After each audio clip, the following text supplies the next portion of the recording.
What's up, y'all? Today I wanted to do a comparison of two of the biggest folding knives that you can purchase online. This one here is the $20 Timber Rattler Scarab. It is cheap. It is kind of a toy, but it's still very dangerous. The other one is the Cold Steel Espada XL. It is not cheap. It is very decent, and they are both absolutely enormous. These knives are making my hand look small. I don't have small hands. I have what I would consider a normal size hand, but look how big these knives look in a normal hand. So, Timber Rattler. It is, how long while folded? It is about 9 3/4 inch long or so, folded. So it's really enormous even when it's folded. It's also really fat this direction. And if you want to compare, the Espada is thin in comparison, as you can see with them lined up like that. So the Espada feels better in the pocket. It makes less of a big fat lump. It's also much lighter. It's significantly lighter than the Timber Rattler. Okay, blade length on Timber Rattler, we are at about 8 1/4, as you can see. So this is the slightly longer of the two blades. That one's a little fatter, and the steel is also completely different. This is a softer steel. I tried to do the research. I could not figure out what type of steel Timber Rattler likes to use in their knives and swords or whatever it is they make. I think they make machetes. Anyway, this had no edge on it when I got it. It was so dull, it failed the paper test completely. I put my own edge on it, and then it could pass the paper test, but really only barely. The steel is such that it probably doesn't hold an edge as well as higher quality steel like the Espada. But anyway, despite all that, it's a cheap. It is the biggest, cheapest pocket knife I've ever seen in my entire life. Now, let me tell you about the fit and finish here. It's terrible. The fit and finish is terrible. Look at that. That little snag in the middle. It's weird. These are uneven, as are these. This is smaller than this one. These edges are stupid. There's little gaps here. It looks like epoxy, something scratched and scraped here. It's almost like the process of making the knife is ugly. It's, here's a gap, here's epoxy or something like that, being scraped across the steel. The steel was all scarred up when I got it. It wasn't pretty from the get-go. I mean, this is brand new. This is ordering it brand new. It comes with all these little imperfections and stupid junk. The locking mechanism is crud. It wouldn't even budge when I first got it. I had to sit here and squish on it for quite a while just to get it to act right and unlock. So it's a tough lock. It's also not very easy to deploy with one hand. I mean, I guess you could probably do it. I've seen some people do a flipping thing. This one doesn't like to flip open for some reason. I think it's the tension here is a little too strong for the blade to actually whip out. But that's just on this particular one. Sometimes they can flip them out. But this one is not really made for that. The locking mechanism is cheap and flimsy. It really it hooks the backside of the bottom of the blade in the typical fashion that they used to make them in. So anyway, that's the Timber Rattler. It's only $20, and it is probably the biggest pocket knife that you could order at the moment. But it is super, super cheap and not super handy and kind of unwieldy and hard to carry. It's not well balanced. This entire end of the knife is significantly heavier than the blade. So you've got this sense of weight distributed down here instead of out here. That's all a matter of preference. Some people may like that or whatever, but anyway, so that's the Timber Rattler. $20, cheap. It's kind of a toy, but still dangerous. You might be able to survive with it or whatever. I wouldn't want to have to bet my life on this knife. That's for darn sure, but it's still a blade. I mean, it's still a blade that can be sharp if you maintenance it well and all that kind of stuff. It's still a blade, and you know, it's a cheap blade. So anyway, that's the Timber Rattler.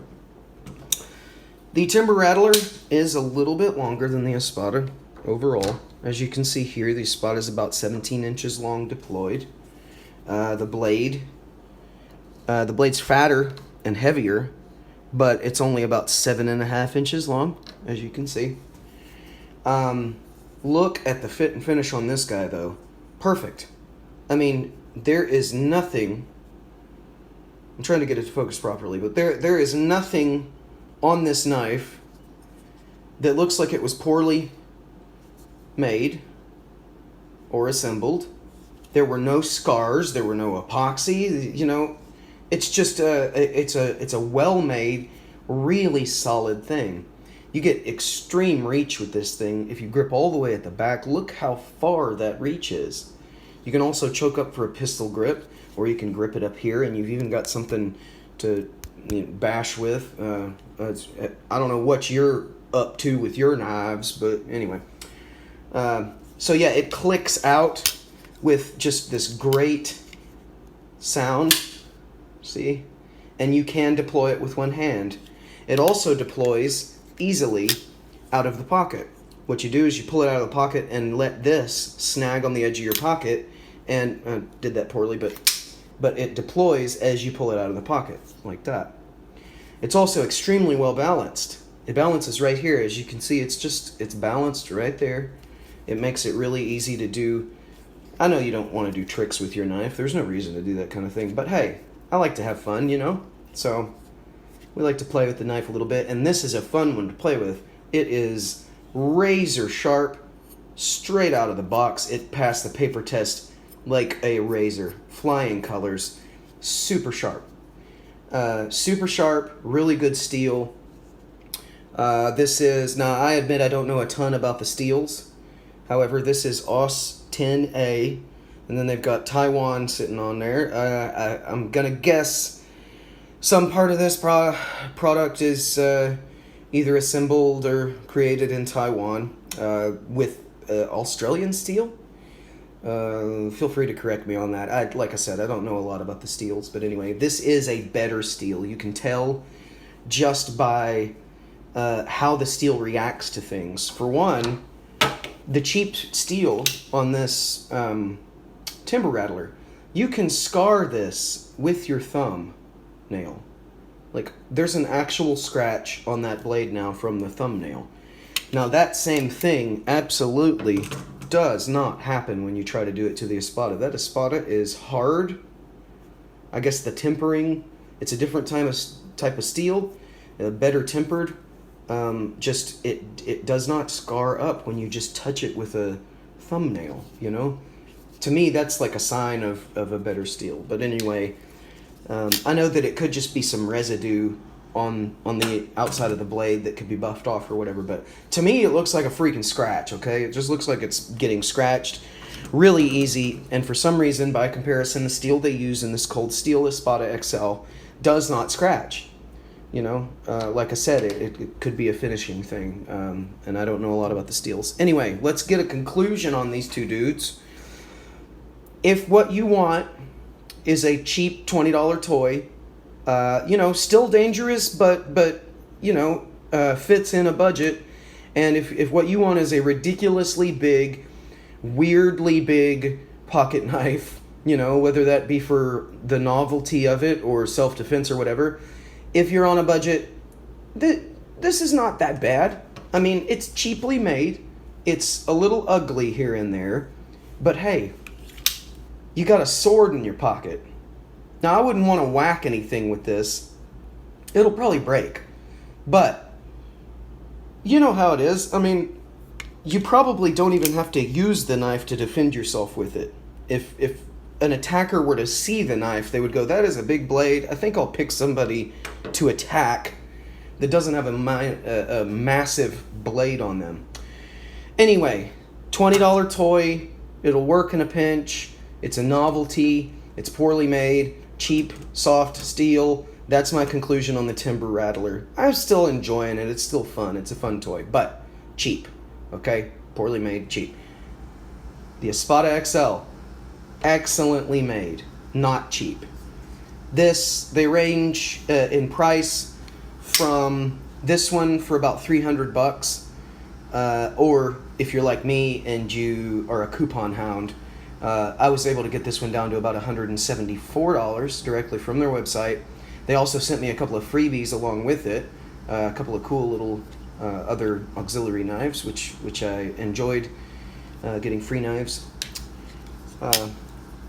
Anyway, a really nice knife, this Espada. It is also abnormally large.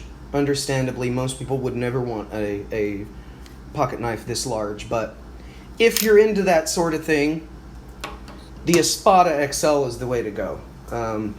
I would bet my survival on that Espada, and I would not bet my survival on that Timber Rattler. That sucker would probably break the first day if you had to try to survive in the wilderness with it. The Espada would probably out-survive you in the wilderness, though. It would probably last longer than you would, so... anyway, that's the conclusion. Very nice, very expensive, highly recommend. Very cheap, very poorly made, really more of a toy, but a fun toy, and made better by how dadgum cheap it is. So that's my comparison. Espada wins. This guy is for the budget friendly. I guess that's about all I have to say about these knives. Hope you've enjoyed my information and review, and we'll see you next time.